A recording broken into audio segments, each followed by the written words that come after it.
Depuis quelque temps, Lamine Yamal n'est plus le joueur qu'il était. On l'a vu exceptionnel depuis l'Euro 2024 qu'il a gagné avec l'Espagne. Entre-temps, il y a des sorties médiatiques plus que discutables.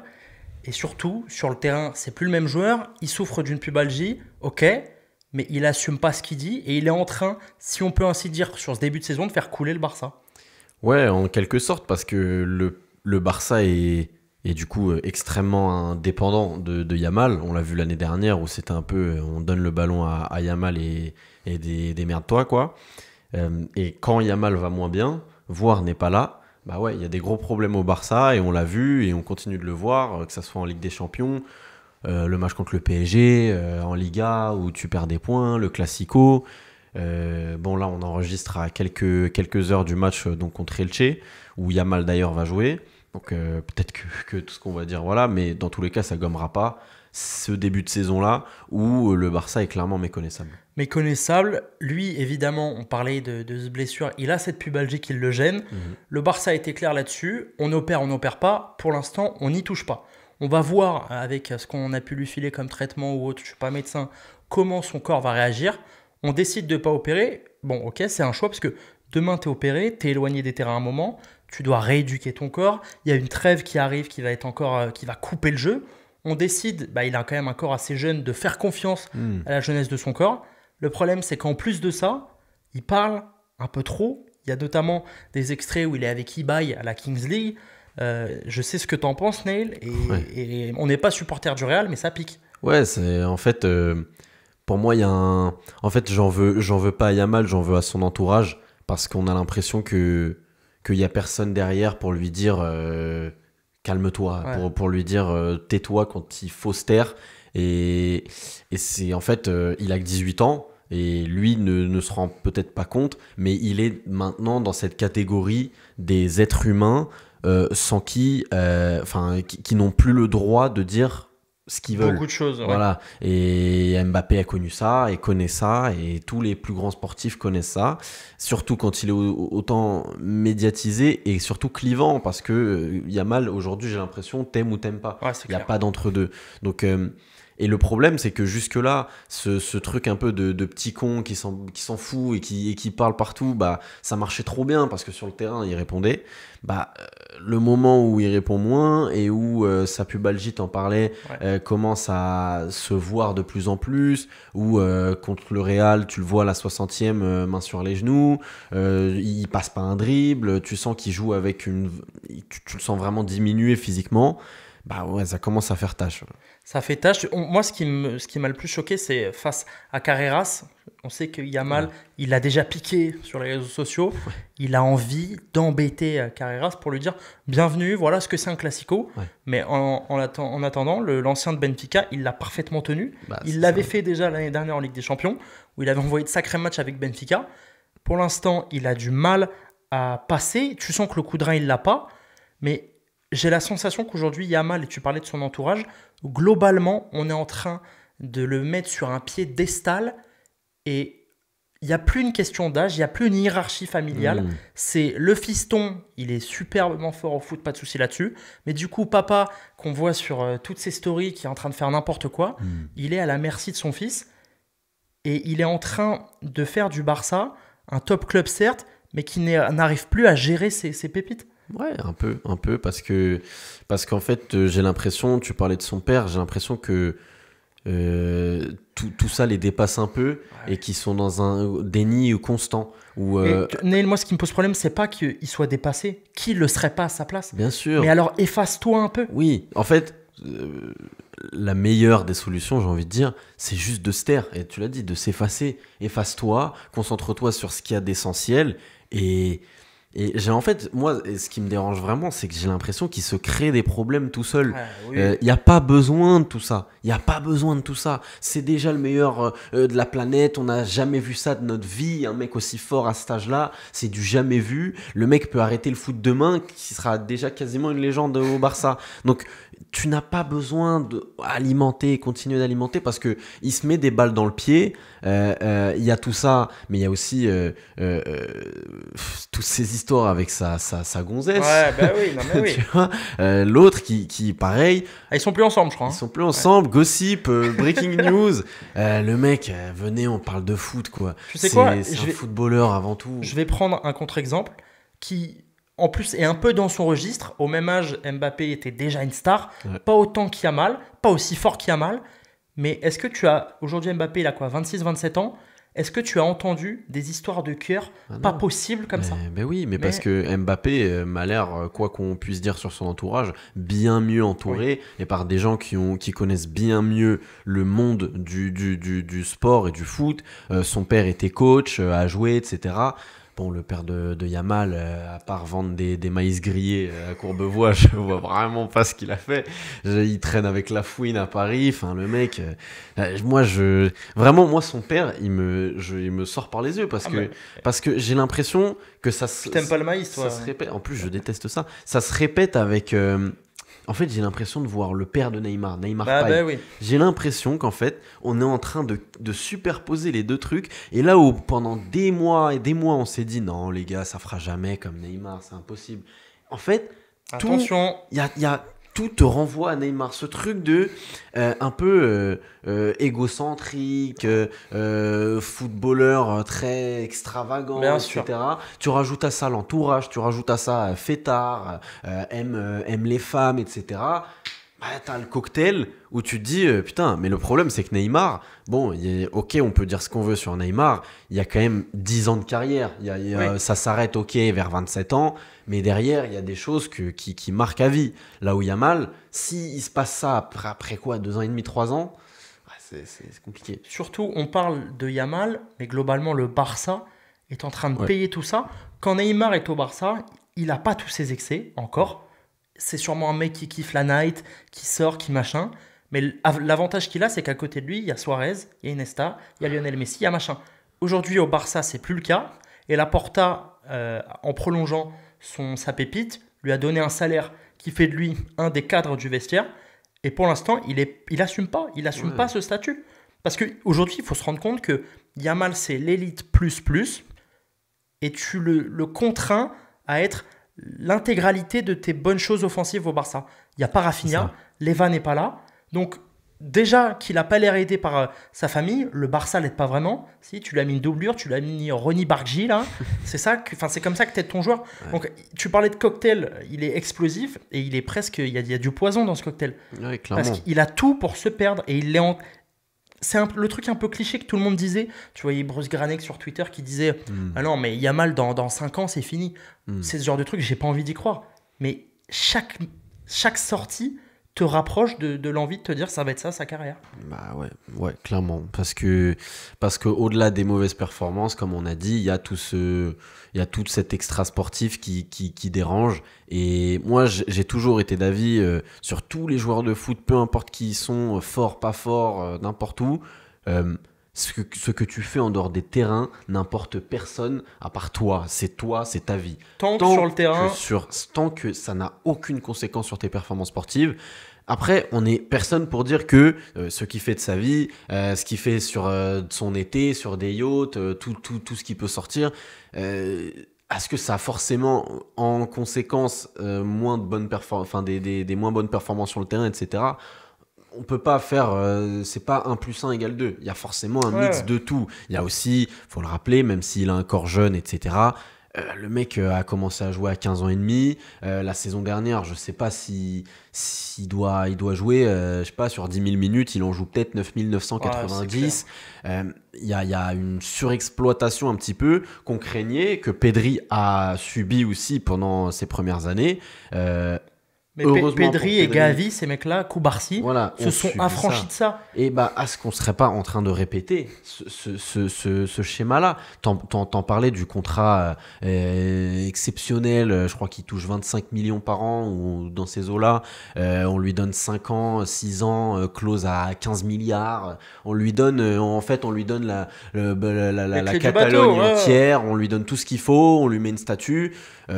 Après, évidemment, c'est facile de dire ça quand ça commence à être moins bien. Personne n'est choqué qu'il touche 20 millions quand on propose le contrat cet été, quand il est... voilà, qu'on parlait de lui comme un ballon d'or. Ouais, bien sûr. Mais le problème, c'est que... Là, la question, c'est pas il est en train de se perdre, est-ce qu'il va réussir à être fort? Non, il est fort au foot, il est trop fort. Bien sûr. Moi, je pense que tous ces excès-là, il va pas les payer à 18, à 19, à 20, à 21. Par contre, quand les autres vont être dans la fleur de l'âge à 26, 27, 28, 29, clairement. toi, dans quel état tu vas être? Est-ce qu'à 31 ans, tu vas être encore sur un terrain ou est-ce que tu vas être avec Messi en train de jouer aux cartes à Miami? Et l'enjeu va être là. Clairement. Et est-ce que, justement, on parlait de... beaucoup de Barcelonais disaient que c'était mieux pour Yamal de ne pas prendre le ballon d'or cette année parce qu'il aura une dalle triple pour cette saison, etc.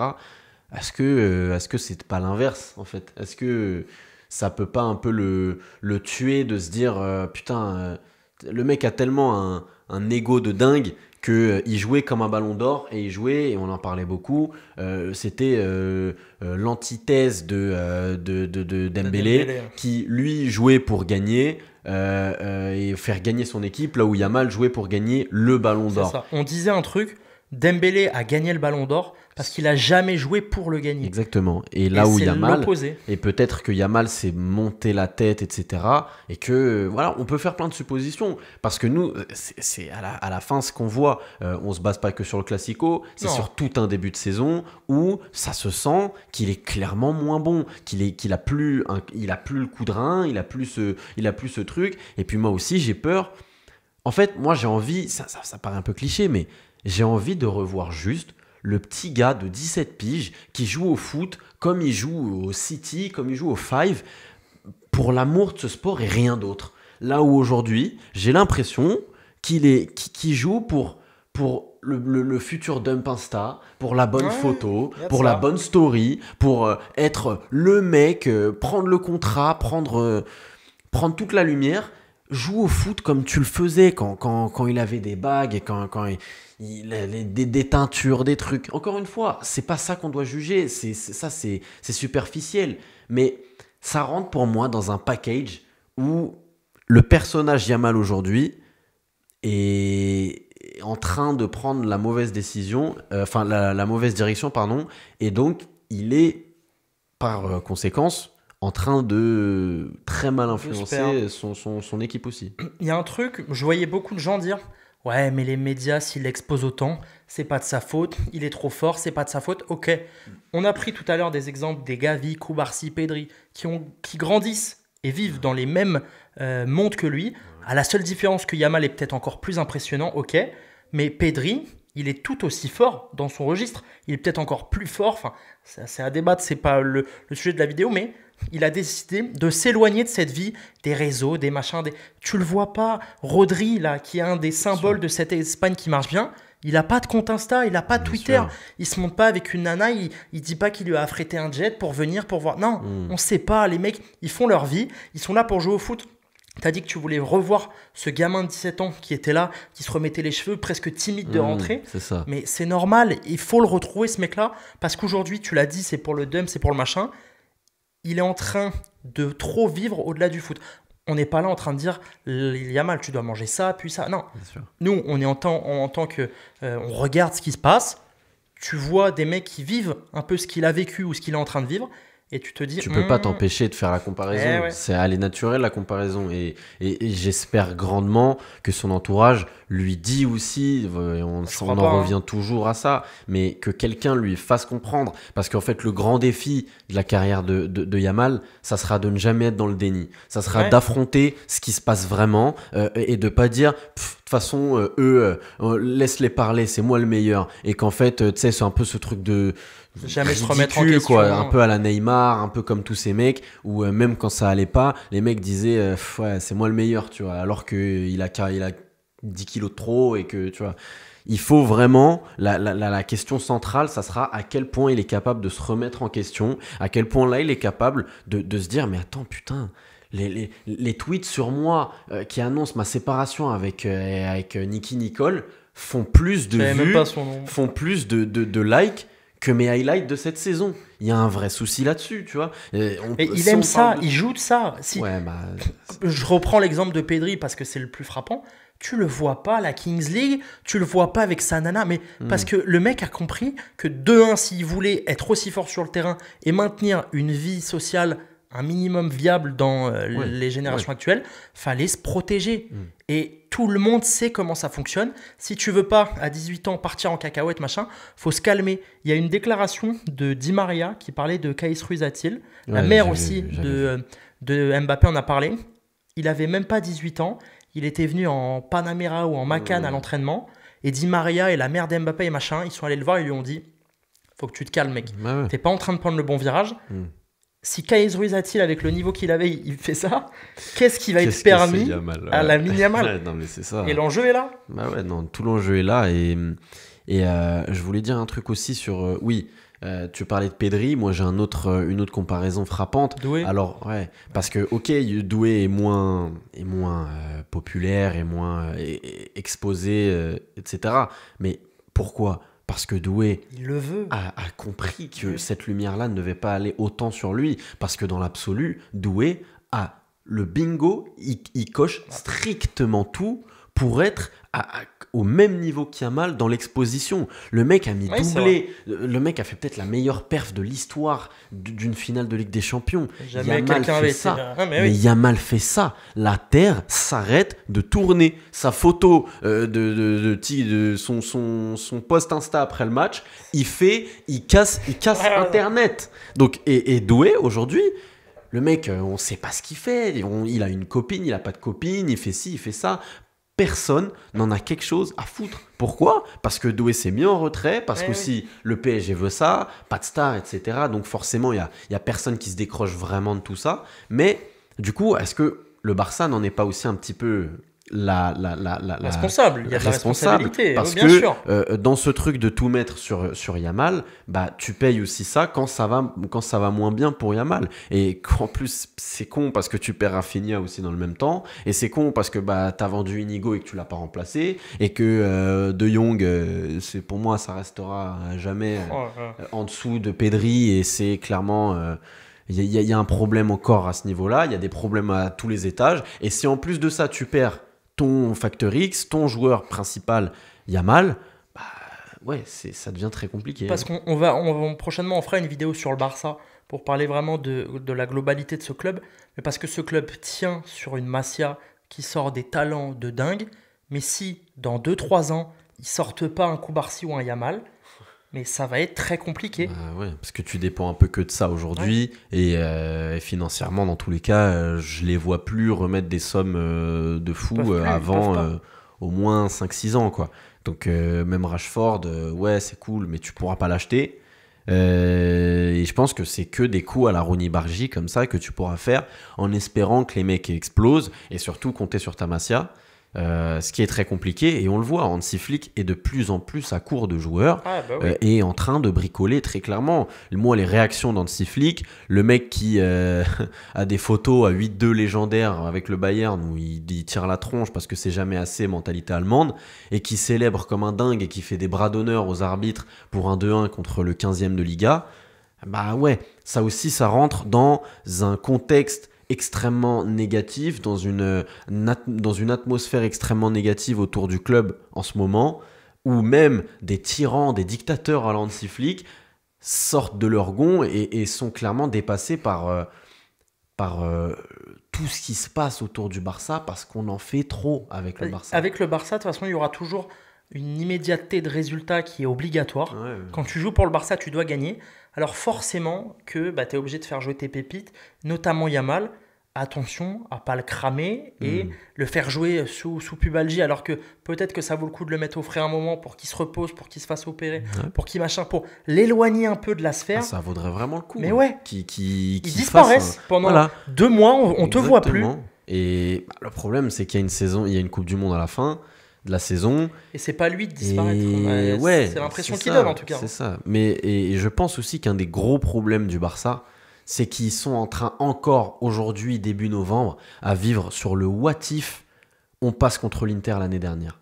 Et c'est aujourd'hui, il y a plus de vidéos de cette double confrontation que la finale du PSG. Aujourd'hui, on pense limite plus à cette double confrontation et à putain, et si Acherbi mettait pas ce but, et si Araujo fait pas ci, et plein de conséquences, et si Sommer fait pas la double parade, et si Yamal, et si...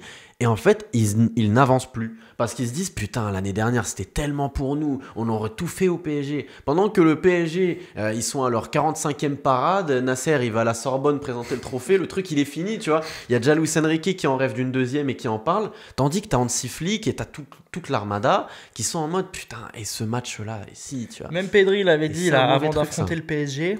C'est les 2 meilleures équipes de l'année dernière et machin. Ouais. Et on voulait se rencontrer en finale. On peut comprendre la frustration, mais... Ce qui est fait est fait. Ouais, passe à autre chose. Il faut passer à autre chose, surtout qu'il y a une place cette saison. On ne fera pas penser le contraire. Le Barça, ça reste le Barça. Oui. Y a des très bonnes équipes, mais le PSG, on le voit, c'est normalement, tu n'es pas censé perdre contre le PSG de N'Jantou. Je répéterai tout le temps, ce PSG de N'Jantou et d'Embaï qui va à Montjuic taper ce Barça et de Mayoulou. C'est un titulaire dans cette Mayoulou, à côté de ça, c'est niveau Yamal, tu vois. C'est pas normal de perdre et de cette manière-là. Même en Liga, tu perds des points de ces manières-là. Il y a des moments, il y a des séquences dans la saison du Barça. La gifle contre Séville d'Alexis Sanchez, 42 ans, c'est pas normal. Il y a des images extrêmement négatives qui vont coller à la peau du Barça et qui, pour le moment, Hansi Flick n'arrive pas à se détacher. Parce que si Hansi Flick, moi je le sens, on en parlait de son effectif de plus en plus court, je le sens avec de moins en moins d'idées. Mais parce qu'on titre cette vidéo, est-ce que Yamal est en train de faire couler le Barça? Parce que déjà l'année dernière, on le disait, quand tu regardes cet effectif, ils sont à 1 ou 2 blessures d'être dans la merde. Et Exactement. ça, c'est vu sur cette double confrontation face à l'Inter. Tu es obligé de faire jouer Gérard Martin et tu n'as pas Inigo Martinez. Et forcément, tu galères. Tu fais rentrer Araujo parce que, allez, Eric Garcia, comment on fait, machin. Et le résultat, il est là. Il offre à Acherbi la possibilité de revenir. Tu es à 1 ou 2 blessures d'être dans la merde. Le problème, c'est que depuis cet été, qu'est-ce qui s'est passé? Cette pseudo-blessure, il n'y a même pas eu besoin d'en avoir une. Elle est partie. Inigo Martinez est parti. Tu ne l'as pas remplacé. Derrière, tu fais jouer des Doro Fernandez, là, des numéros 10, où Yamal serait convié sûrement, voire même serait l'organisateur. Oui. Tout ça pour dire que tu n'as pas les finances d'un club de standing. Donc, tu es bloqué, tu es dans la panade. Quand tu vois cet effectif, ne pas recruter un défenseur central, c'est une hérésie. Faut surtout prioriser Rashford, qui, ok, est plutôt bon. Mais après, ça leur donne un peu raison, entre guillemets, parce que tu perds Rafinha, donc tu es bien content de l'avoir, Rashford. Vrai. Mais en fait, tu te rends bien compte que Koubarsi est extrêmement dépendant de Koubarsi Inigo. Fait de la peine. Koubarsi est clairement seul et n'est l'ombre de lui-même depuis plusieurs mois maintenant. Et lui, même... il est jeté dans la fosse au lion. Ouais, c'est ça. Et on compte énormément sur lui, alors que c'est un très bon jeune, mais... Voilà, c'est un jeune et très jeune et qui n'est pas censé être pour moi c'est pas le talent du Jusen, c'est pas même il est encore à des années-lumière des Van Dijk, des Pacho, qui est d'ailleurs, tu as vu, nominé pour être dans le 11 de l'année en défense où il n'y a pas Pacho.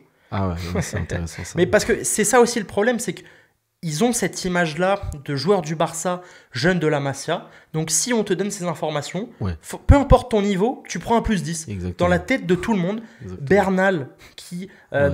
j'ai vu, mais il y avait un moment sur les réseaux...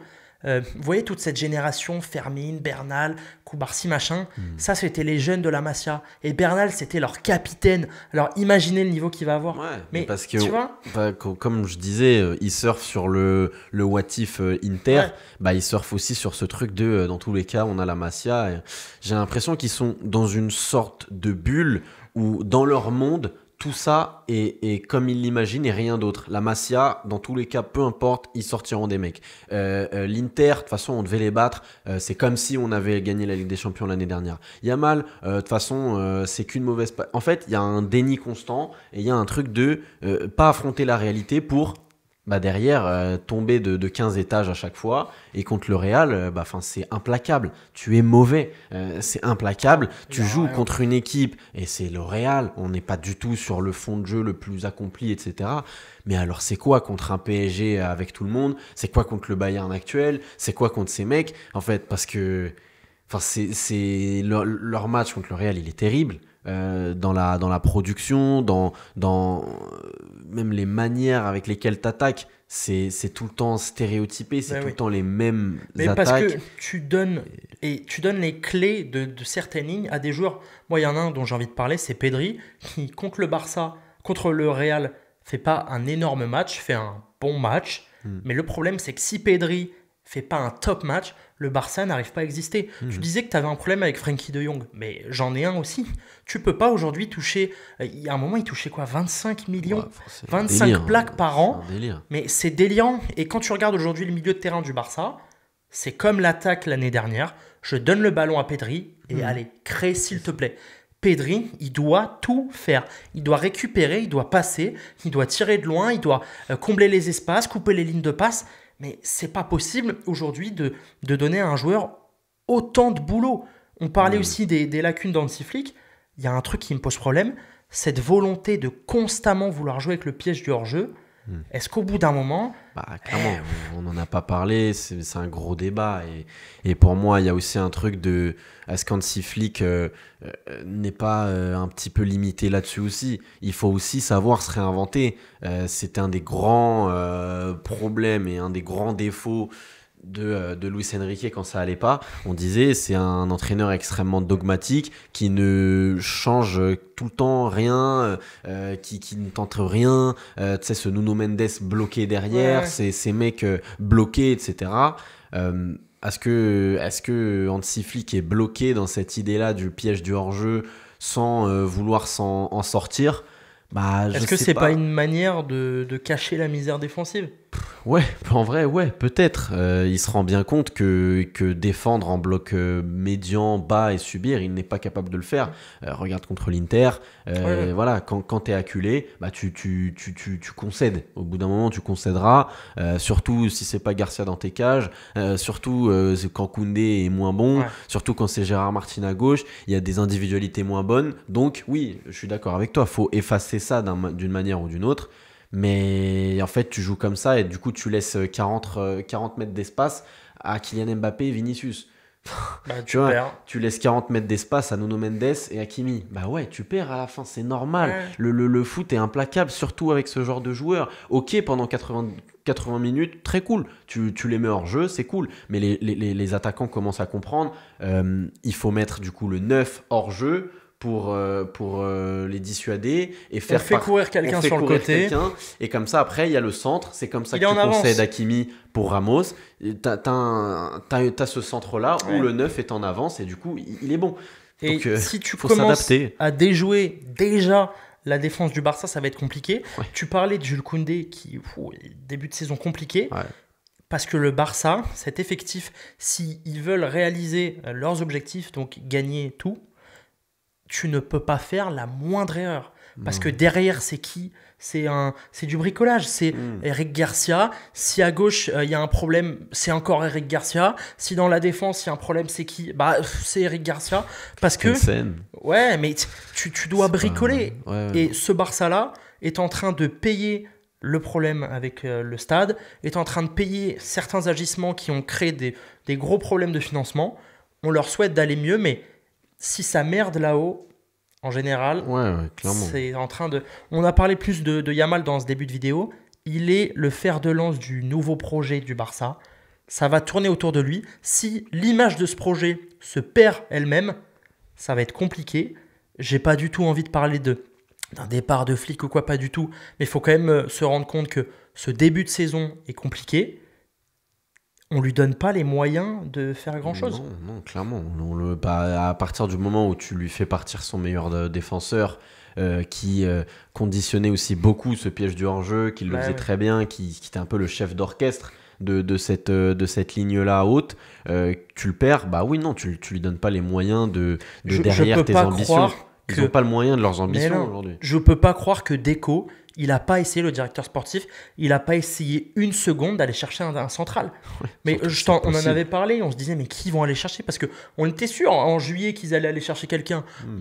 J'avais pensé à Schlotterbeck, à plein de mecs À la intéressants, limite, à qu'ils Kanji. aient pas l'argent pour ce genre de joueur, ok. Un prêt. Mais tu vois, un Renato Vega Ouais. qui au final finit à Villarreal. Renato Vega, ok, C'est quoi, c'est pas le 25? joueur du siècle, mais tu peux l'avoir en prêt, tu peux t'en sortir. Il y a plein de défenseurs comme ça dans cette rengaine-là que tu pouvais attirer en prêt et qui auraient, à minima, t'aurais donné un peu plus de profondeur pour gérer une rotation. Parce que bah là, les mecs ont l'air cramés. On est en novembre, on est en octobre, novembre. Ça sera quoi dans les moments qui comptent? Surtout que, bon, faut pas dire qu'ils ont déjà fait une croix sur la Liga, ça serait compliqué de dire ça, mais du coup là, c'est différent de l'année dernière parce que tu as un Real qui marche et 5 qui, points devant, et qui déjà. va te faire chier en Liga, sauf que toi, t'as pas le droit de dire, bon, allez, on se concentre sur la Ligue des Champions, t'es le Barça. Donc aujourd'hui, et c'est ça la grande différence avec l'année dernière, tu vas devoir jouer sur tous les tableaux avec énormément de concurrence sur tous les tableaux, sachant que là, ta 8e place en Ligue des Champions, elle n'est pas assurée du tout. Je sais pas trop leur calendrier. Je crois qu'ils ont non, Newcastle ils l'ont passé. Il y a quand même quelques matchs encore qu'il va falloir gagner. Ça passera par plein de choses, à commencer par surtout le retour d'un bon Lamine Yamal, parce que ouais, tu peux avoir beaucoup de problèmes, notamment derrière. Après, quand même, si ton Lamine Yamal fonctionne, au pire, tu gagneras les matchs 5-4 et tu auras le Lamine Yamal ballon d'orisable. Voilà. Il faut en tout cas qu'il revienne à un top niveau pour qu'on commence à reconsidérer le Barça comme une top équipe. Bah, je crois qu'on a fait le tour, Neil. Ouais. On a parlé un petit peu du souci Yamal. Tout ça, évidemment, c'est à relativiser parce qu'on est Bien encore sûr. au début de saison. Bien sûr. Peut-être qu'on le disait, là, on filme juste avant le match contre Elche. Peut-être qu'il va mettre un triplé, Ouais. mais la finalité ne sera pas complètement bouleversée. Ah oui, non. Les problèmes sont toujours là. Ce qu'il a dit, que le Real c'était de la corruption, ce sera toujours dit. Il y a beaucoup de soucis, il y en a beaucoup à régler. À voir comment le Barça va faire. Yes. Et bonne soirée.